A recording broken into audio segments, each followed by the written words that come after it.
Lagi-lagi publik figur tanah air terjerat kasus narkotika yang terbaru aktor Amar Zoni ditangkap penyidik Satres Narkoba Polres Metro Jakarta Selatan karena memiliki narkoba jenis sabu. Dan ini merupakan yang kedua kalinya Amar Zoni ditangkap polisi akibat kasus narkoba. Untuk membahasnya lebih dalam, kami sudah terhubung dengan mantan Humas BNN yang saat ini menjadi dosen Fakultas Hukum Universitas Bhayangkara Jakarta Raya, Bapak Slamet Pribadi. Selamat sore Pak Slamet. Sore, ya apa kabar? Sehat? Sehat Pak, kabarnya gimana Pak? Baik Pak?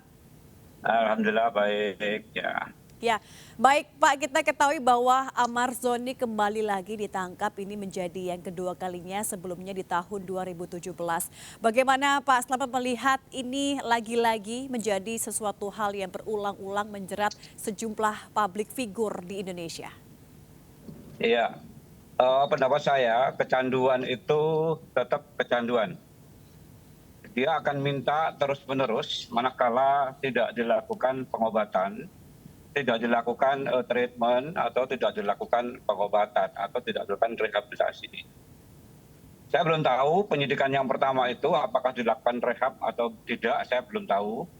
Tapi yang jelas hukum narkotika, hukum tindak pidana narkotika itu ada dua hal yang harus diperhatikan. Yang pertama, penindakan iya, pemberantasan iya, hukum iya, penegakan hukum iya, tapi pengobatan juga harus tetap jalan.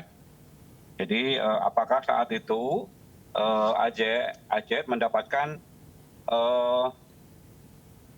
semacam tes uji oleh tim asesmen terpadu sehingga tim asesmen terpadu menyimpulkan apakah dia perlu rehab inap atau rehab jalan saat itu ya. Saat ini adalah kesimpulan dari hasil terdahulu gitu. Jadi barangkali saat itu kalau memang direhab tentu tidak tuntas, apalagi kalau memang tidak direhab, tidak dilakukan rehabilitasi berarti perintah undang-undang untuk penegakan hukum dan untuk rehabilitasi saat itu tidak dijalankan. Itu benar. Iya, Pak, Amar Zoni ini kan tentunya sudah kedua kalinya terjerat kasus narkoba, yang pertama di tahun 2017. Ini artinya masih ada jarak sekitar 6 tahun, dan tahun ini di tahun 2023 ini kembali terjerat kasus narkoba. Apa yang menjadi Betul. faktor-faktor Pak ini seorang ini kembali untuk terjerat kasus narkotika? Memang ketika di tahun 2017 sudah direhabilitasi. Apa yang menjadi faktornya Pak? Ya, faktornya yang pertama eh, kecanduan yang tak terelakkan, Ya. harus butuh. Yang kedua, barangkali narkotik adalah bagian dari gaya hidup dia. Jadi kalau tidak menggunakan narkotik itu dianggap sesuatu yang aneh, barangkali begitu. Tapi ini adalah kemudian itu dilakukan semacam doping, tapi doping dengan cara yang salah. Hmm. Biasanya kalau memang ada kelelahan, kemudian kejar tayang, capek sekali sampai bekerja dari pagi sampai ketemu pagi lagi, itu ada doping. Tapi ini doping dengan cara yang salah. Padahal sudah ada vitamin, ada yang lain-lain, atau istirahat sebentar, minum air putih, minum suplemen, bisa semua dilakukan. Tapi kalau dengan dianggapnya narkotik adalah menyelesaikan semua persoalan. Itu. Jadi ini adalah cara-cara yang tidak benar dan cara ini adalah tidak bisa dicontoh oleh anak-anak generasi muda. Saya berharap adik-adik kita remaja, anak muda jangan mencontoh cara-cara seperti ini yang dilakukan oleh oknum-oknum artis. Itu Mas. Iya, Pak Slamet tadi juga mengatakan bahwa ini ada doping yang sering dilakukan oleh public figure kita. Sepertinya juga Amar Zoni, kita belum tahu ini seperti apa alasannya memakai narkotika. Apakah juga doping menggunakan bahan-bahan narkotika atau terlarang memang diperbolehkan hanya dalam dosis yang kecil? Tidak boleh. Apapun yang terjadi, namanya penyalahgunaan itu tidak boleh. Penyalahgunaan berarti menyalahgunakan apa yang diperintahkan oleh undang-undang. Berarti peraturan hukum itu punya tujuan. Tujuannya apa? Salah satunya adalah narkotik tidak boleh dipakai sembarangan. Jadi narkotik itu hanya untuk kepentingan medis tertentu, ya, dengan jumlah tertentu yang sangat sedikit dengan rekomendasi.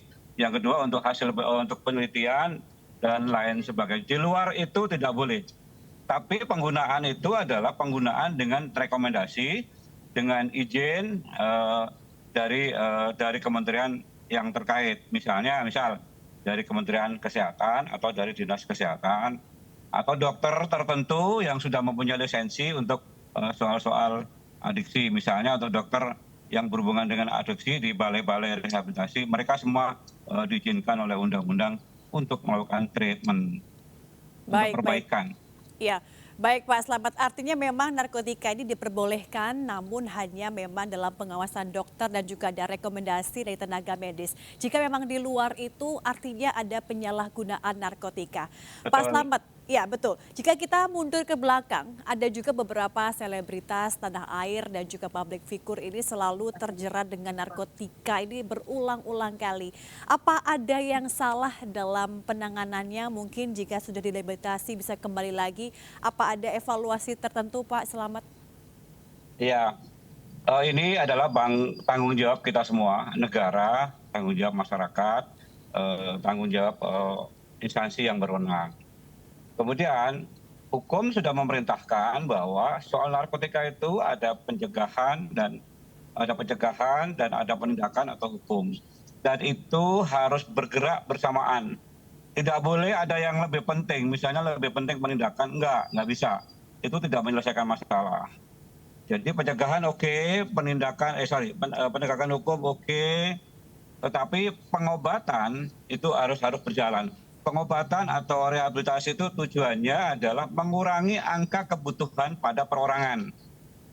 Ingat, untuk mengurangi angka kebutuhan. Ketika angka kebutuhan berkurang karena ada proses rehabilitasi yang sukses, maka itu penjualan di luaran itu akan tidak laku karena orang tidak semua pakai. Nah, itu. Karena memang sudah berhasil untuk diperbaiki atau direhabilitasi. Jadi Baik. pemberantasan oke dari sisi supply, kemudian rehabilitasi oke dari sisi demand. Nah, gitu. Ya, baik. Pak Marzoni ini kedua kalinya ditangkap tentunya yang di tahun 2017 dan saat ini di tahun 2023. Apa yang menjadi rekomendasi dari Pak Slamet? Apakah memang ada hal khusus yang perlu dilakukan selain rehabilitasi? Ya, saya tidak mau intervensi di dalam penanganan perkara kepada penyidik. Penyidik punya kewenangan yang luas untuk melakukan itu. Saya berharap teman-teman di Polres yang melakukan penegakan hukum sekarang tidak hanya AJ saja yang dilakukan. Terus ke belakang siapa rekan-rekannya supaya bisa menyelesaikan masalah. Saya khawatir di lingkungan AJ itu ada kurir-kurir yang sengaja mengiming-imingi menjual di lingkungan oknum-oknum artis yang mau ya.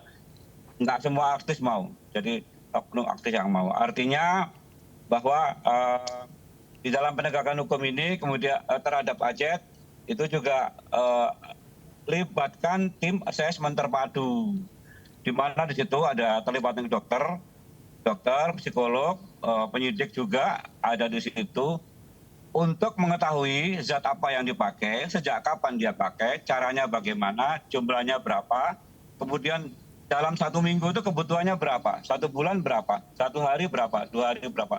Itu akan menentukan ketika AJ sudah diperbaiki, sudah direhab dan sukses, mungkin dia tidak akan pakai lagi. Itu. Oke, baik. Ternyata juga tidak hanya AZ, beberapa kasus di sebelumnya banyak juga public figure yang Iya ditangkap banyak, iya banyak. terkait narkotika, betul Pak. Kalau menurut Betul. Pak Slamet, apa yang menjadi faktor membuat selebritas Indonesia ini kerap terjerat kasus narkoba? Kalau mereka ini mengakui bahwa ini sebagai doping, apakah ada alasan ataupun faktor lain Pak Slamet? Iya, faktor ekonomi tentu tidak, ya. Faktor kejahatan tentu tidak, tapi faktor penyalahgunaan dan untuk treatment supaya tidak ada kelelahan. Atau mungkin maksudnya menjaga kesehatan, tapi caranya salah. Tidak dengan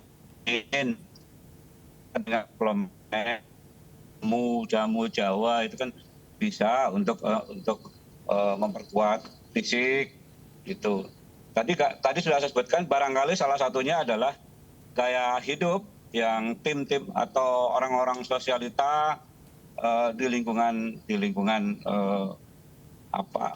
oknum-oknum artis yang punya kebiasaan di kafe-kafe, di diskotik-diskotik, itu, Mbak. Baik Pak, selamat terkait dengan selebritas ini yang masih terjerat terkait dengan narkotika ini Hmm. dan ujung-ujungnya adalah rehabilitasi. Apakah itu sudah sesuai dengan prosedur dan agar mereka tidak jerat lagi, sebenarnya apa yang perlu dilakukan kembali Pak untuk evaluasi? Iya.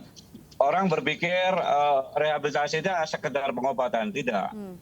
Rehabilitasi itu bagian dari hukum acara pidana tindak pidana narkotika. Bagian dari hukum pidana narkotika. Memang di dalam pasal ketika dia penyalahguna atau pengguna itu tidak bisa ditahan karena ancamannya di bawah 5 tahun. Tetapi kalau misalnya berulang seperti ini, tentu kita harus berpikir penegak hukum loh. Ini mengulang kembali, berarti di dalam bahasa hukum, kalau mengulang perbuatan hal yang sama itu namanya residivis. Tapi ini kan soal narkotika, bukan soal kejahatan. Tentu perbaikan terhadap AZ itu harus dilakukan. Itu, Pak Jang. Baik, terima kasih Pak Slamet pribadi. Tentunya kita berharap bahwa narkotika ini bisa terbebas dari masyarakat Indonesia dalam keseluruhan. Terima kasih Pak Slamet untuk waktunya. Selamat beraktivitas bersama dengan Oke, keluarga. Salam sehat terima selalu Pak kasih. Slamet pribadi. Ya, selamat sore. Waalaikumsalam.